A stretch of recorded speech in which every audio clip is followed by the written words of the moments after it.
오늘 우리에게 주시는 하나님의 말씀은 신약성경 요한복음 3장 16절에서부터 18절까지 말씀이 되겠습니다. 신약성경 146면에 있습니다.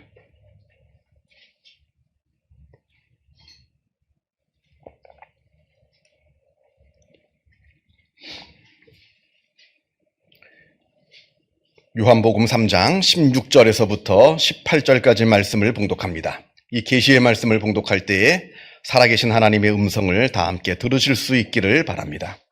하나님이 세상을 이처럼 사랑하사 독생자를 주셨으니 이는 그를 믿는 자마다 멸망하지 않고 영생을 얻게 하려 하심이라. 하나님이 그 아들을 세상에 보내신 것은 세상을 심판하려 하심이 아니요 그로 말미암아 세상이 구원을 받게 하려 하심이라. 그를 믿는 자는 심판을 받지 아니하는 것이요 믿지 아니하는 자는 하나님의 독생자의 이름을 믿지 아니하므로 벌써 심판을 받은 것이니라. 아멘. 법률 중에 선한 사마리아인 법이라는 것이 있습니다. 위험에 처한 사람을 보고서도 그를 도와주지 않고 외면하고 지나가는 것을 처벌할 수 있는 그러한 법입니다. 예를 들어서 길을 가다가 누가 쓰러졌습니다. 그 쓰러지는 사람을 보고 아무런 조치를 취하지 않고 내가 내 갈 길이 바쁘다고 그냥 지나가는 사람이 있다 할 때 그 지나간 사람을 처벌할 수 있는 그러한 법입니다. 우리나라에는 논의된 적은 있지만 아직 입법은 되지 않았고요. 그러나 미국이나 카나다에서는 이 선한 사마리안 법, The Good Samaritan Law라고 하는 불리는 그 법이 실제로 시행되고 있다고 합니다. 이 법률은 우리가 잘 아는 예수님의 선한 사마리아인의 비유에서 유래하였습니다. 예루살렘에서 여리고로 내려가고 있던 어떤 유대인이 길을 가던 도중에 강도를 만나게 됩니다. 그래서 그 가진 것을 다 빼앗기고 또 심하게 매를 맞은 다음에 길에 버려져서 죽어가고 있습니다.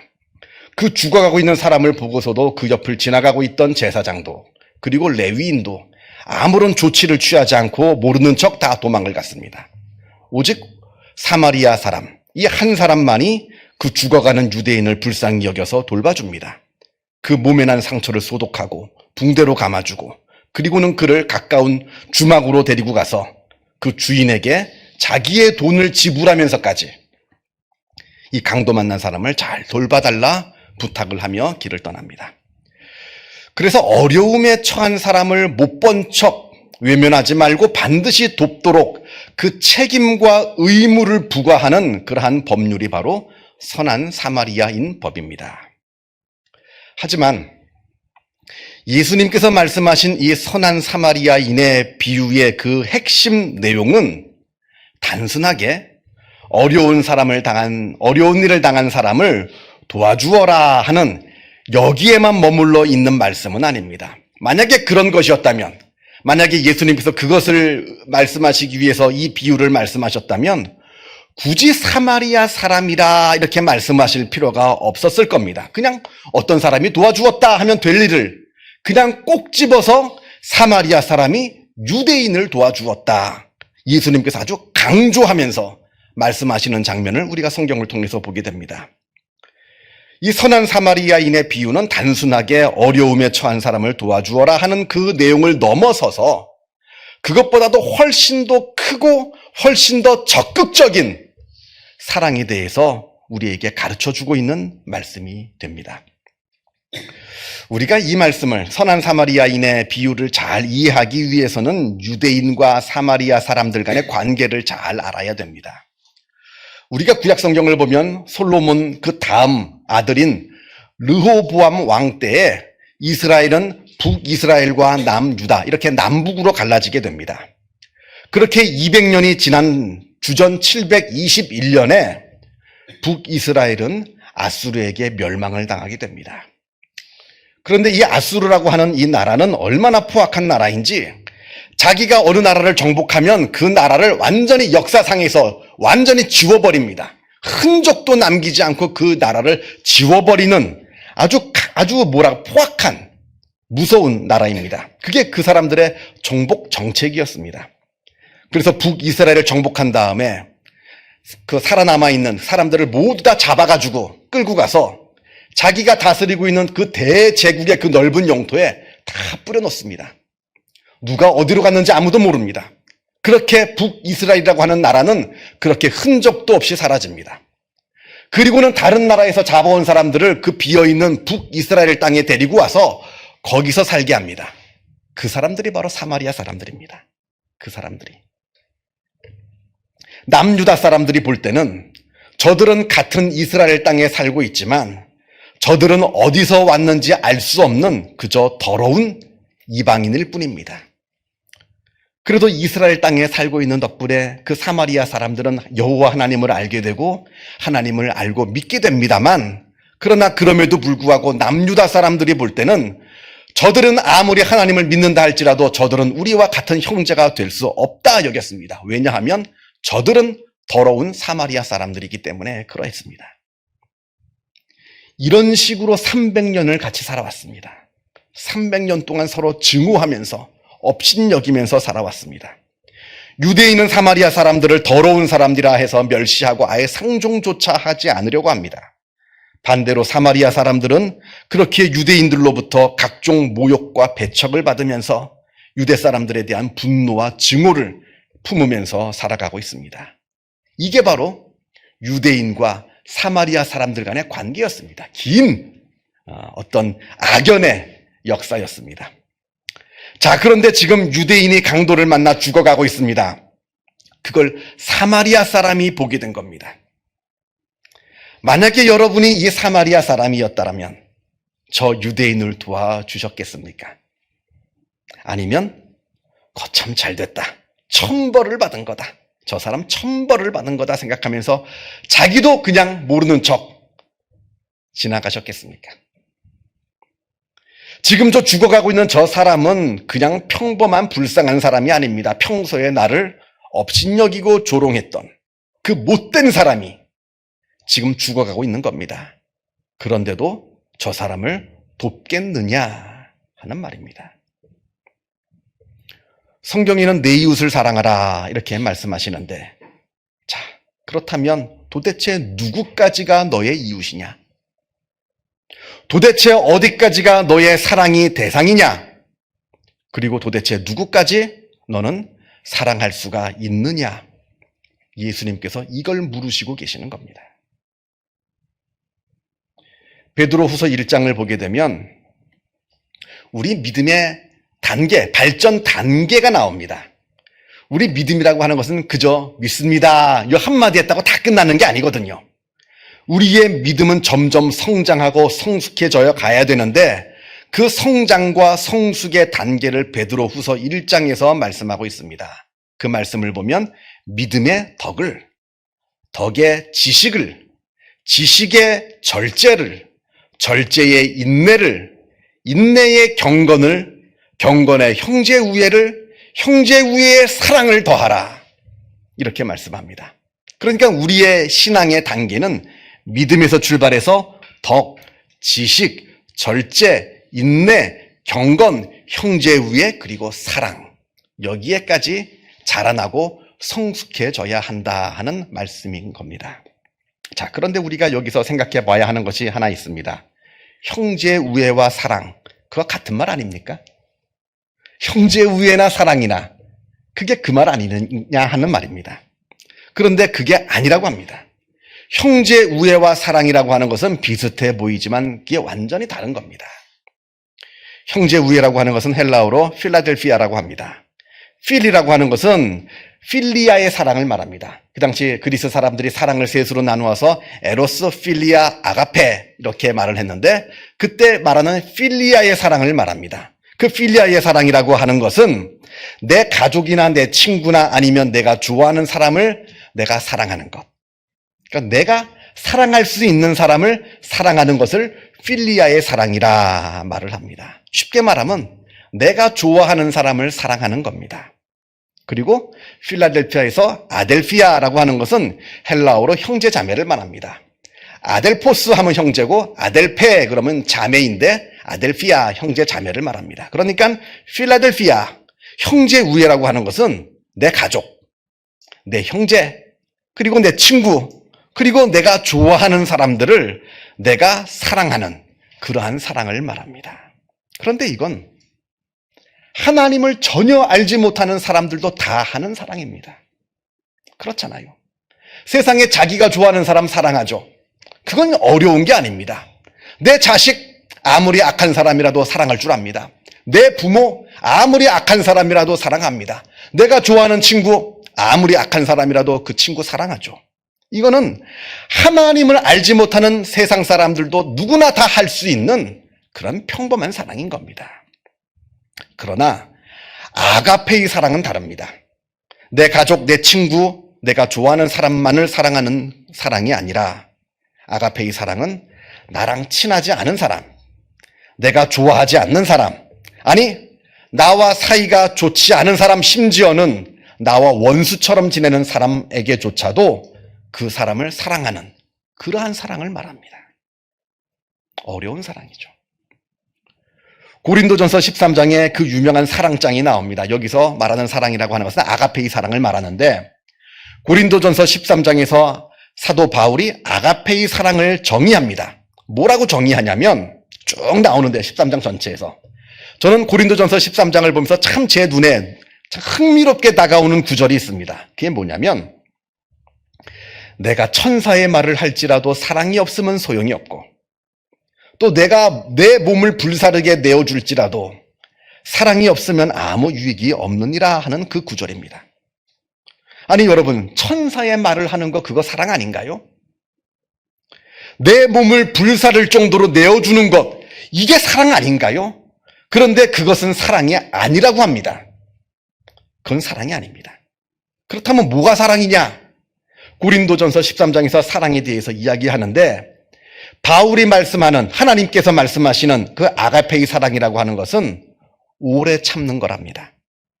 시기하지 않는 거랍니다. 무례히 행하지 않는 게 바로 사랑이라 합니다. 그리고 성내지 않는 게 바로 아가페의 사랑이라 합니다. 무슨 말입니까? 아가페의 사랑을 한마디로 이야기하자면 그건 미워하지 않는 겁니다. 그 누구라도, 세상에 그 어떠한 사람이라 하더라도 그 사람을 미워하지 않는 것, 이게 바로 아가페의 사랑의 가장 기본적인, 가장 중요한 속성입니다. 이게 가장 중요한 속성이에요. 무슨 천사의 말, 아름답게 위로해주고 뭐 잘 될 거야 걱정하지 마, 그 천사의 말 하지 않아도 괜찮습니다. 그게 사랑의 본성이 아닙니다. 그거 하지 않아도 돼요. 그렇게 해야 꼭 사랑이 이루어지는 것이 아닙니다. 내 몸을 불사라 내어주는 것, 내가 가지고 있는 것 다 내어주는 것, 그거 하지 않아도 된답니다.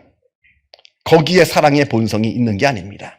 그저 내가 다른 사람을 미워하지만 않는다면 나는 아가페의 사랑의 절반은 성취하고 있는 겁니다. 여러분 무슨 말인지 아시겠습니까? 굉장히 중요한 내용입니다. 그렇게 다른 사람을 아무도 미워하지 않는 그 단계에 이른 다음에, 그런 다음에 천사의 말도 하는 것이고, 그런 다음에 내 몸을 불사르게 내어주는 것이지, 내 마음속으로는 증오가 가득하고 미움이 가득한데 뭐 아무리 말로 다른 사람한테 이야기를 해주고 내 몸을 불사르게 내어준다 한들 그것은 사랑이 절대로 아니라고 성경은 우리에게 말씀하고 있다는 겁니다. 아무 소용이 없다 말합니다. 여러분 가끔 가다 보면 이런 분들이 있습니다. 여러분들도 아마 주변에 가끔 보시는지 모르겠습니다만, 금방 사람을 좋아했다가 금방 원수가 됐다가, 좋아할 때는 서로 좋아가지고 죽고 못 사는 사이가 되었다가, 그래서 간이고 쓸개고 다 내어줄 것처럼 했다가도 금방 수가 틀어지면 서로 아주 원수처럼 지내는 그런 것들은 절대로 사랑이 아닙니다. 내가 아무리 그 사람을 좋아하고 그 사람한테 내가 아무리 잘해줬다 하더라도 그 순간 그건 사랑이 되는 게 아닙니다. 그거는 그냥 세상 사람들도 다 하는 그러한 좋아하는 것이죠. 특별히 교회 안에서는 더더욱 그러합니다. 예를 들어서 교회 안에 내가 참 마음에 드는 사람이 있다 칩시다. 그래서 그 사람과 친해져서 마치 친형제인 것처럼, 마치 친자매인 것처럼 친하게 잘 지냅니다. 밥도 사주고 선물도 주고 좋은 데 있으면 같이 놀러도 가고 그렇게 잘 지냈는데 알고 보니까 그 사람이 딴 데 가서 내 흉을 보고 있어요. 나는 내 모든 거 다 내어주고 간이고 쓸개고 다 내어줄 것처럼 그 사람을 사랑했는데 알고 보니까 그 사람이 어느 모임에 가서 내 흉을 그렇게 보더랍니다. 그걸 내가 알았습니다. 자, 그때 그 사람에 대해서 내가 어떻게 할 것이냐. 저 사람 참 못 쓸 사람이네 하면서 내 사랑을 끊고 저 사람과 원수처럼 지낼 것인가. 만약에 그러하다면 그 사람은 세상 사람들과 전혀 다를 바 없는 삶을 사는 사람인 겁니다. 그건 하나님을 알지 못하는 사람들도 다 그렇게 사는 삶이거든요. 그러나 그럼에도 불구하고 그 이야기를 내가 들었음에도 불구하고 내가 그 사람에 대한 사랑을 멈추지 않고 지속할 수 있는 것, 그 사람이 나에게 어떻게 대하든 상관없이 끝까지 그 사람을 사랑할 수 있는 것, 이게 바로 아가페의 사랑인 것이고 또한 그러한 단계로 우리의 신앙과 인격이 성장하고 성숙해 가야 한다라고 말씀하고 있는 겁니다. 어렵죠? 어렵습니다. 여러분, 원래 신앙이라고 하는 것이 쉬운 게 아닙니다. 어렵습니다.